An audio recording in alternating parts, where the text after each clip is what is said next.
It is March 22nd, 2026. It is just past 8 o'clock in the evening. I just got home from the DFL Senate District 46 convention at the Edina Middle School. There were, I want to say, 450-ish delegates there. Delegates being folks who were basically selected from the caucus about a month ago that were essentially voting and participating in the things that were going on today. So yeah, a lot of things went down. There were many speeches by political candidates for county auditor and attorney offices, though the voting for those, I think, takes place at the Hennepin County Convention in a couple of weeks here. More significantly, today there were votes in Senate District 46A and 46B. We're actually divided into two districts with separate representatives.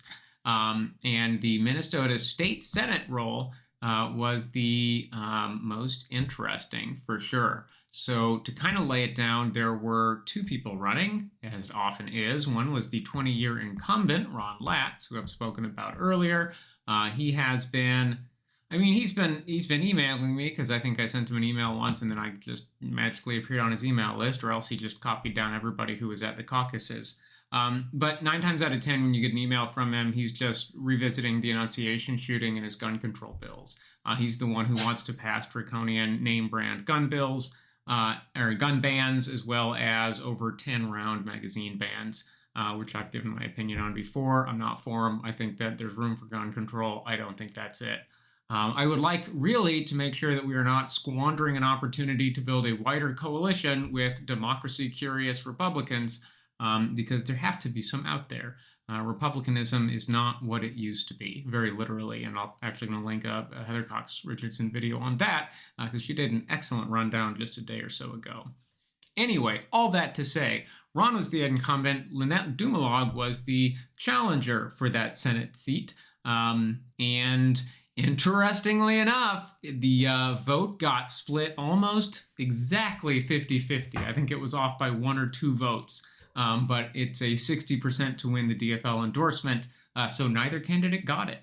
The rules in the DFL are actually that they would re-vote again and again up to 5 times, which is not an easy process. Voting is done, they hand out little strips of paper, we all mark it down and sign our name, it goes into an envelope per precinct, it gets moved over to another room to count it all.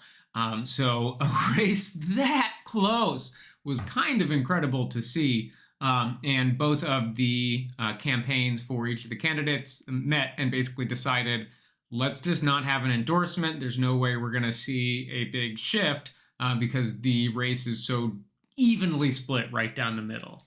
I went in undecided for that race. It was the one I was really interested in seeing and hearing from the candidates. And it really got down to the Q&A session to really get a feel for which one of these people do I think is going to be better able to represent me. So Lynette, I didn't have positive impressions for Lynette because of basically not performance. She was a participant at a city council meeting. She's an ex-city council member. She's not currently on the city council. The last time she was there, I think it was a special hearing for the impacts of ICE, and she was a very vocal proponent for, and she was talking about land use in a way that didn't make sense to a lot of us. It does make a lot more sense when you're talking about land use as it pertains to affordable housing, and I think her comments at that previous city council meeting made a lot more sense to me because she is a commercial real estate broker, so that makes sense why land use is top of mind. What I noticed in the Q&A session, though, Ron, on the other hand, was very smug. He was kind of condescending. He answered one question saying, frankly, you need authority, and I'm the chair of the Senate, Justice and Public Safety Commission, which he is, and he kind of runs it, I don't know, like his own little kingdom. He's a bit self-confident, seeing as how he's been in that seat for 20 years. So seeing himself get matched by a challenger as a 20-year incumbent has to be kind of jarring for him. So I am excited to see them duke it out in the primary, and I know who I'm going to support from here on out. Because the real deal maker was the last question that they both got asked in their 15-minute Q&A, which was, How are you going to make healthcare more affordable? Lynette supports single payer healthcare. Ron does not.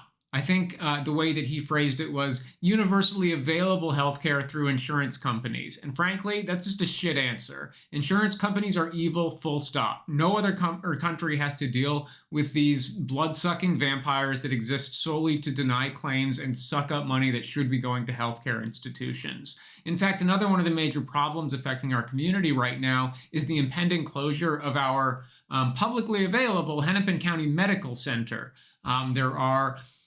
There were a few politicians who were speaking to that, the importance of keeping it open. A couple of the ideas to keep it open, namely reappropriating a part of the ballpark sales tax from back when, again, we're still paying for the construction of the US Bank Stadium, which I think is atrocious and was, when that was passed, I think a decade ago. Anyway, so Ron's answer was simply unacceptable. If he's not going to get behind single payer healthcare, we're not getting behind him, or at least half the room isn't. So very exciting to see that shakeup of the status quo. There was a ton of new blood at the convention. I was far from the only first-time DFL conventioner there, and we got to see that by show of hands a couple of different times. I was not nominated. Well, I was nominated. I wasn't selected as a delegate for the state convention.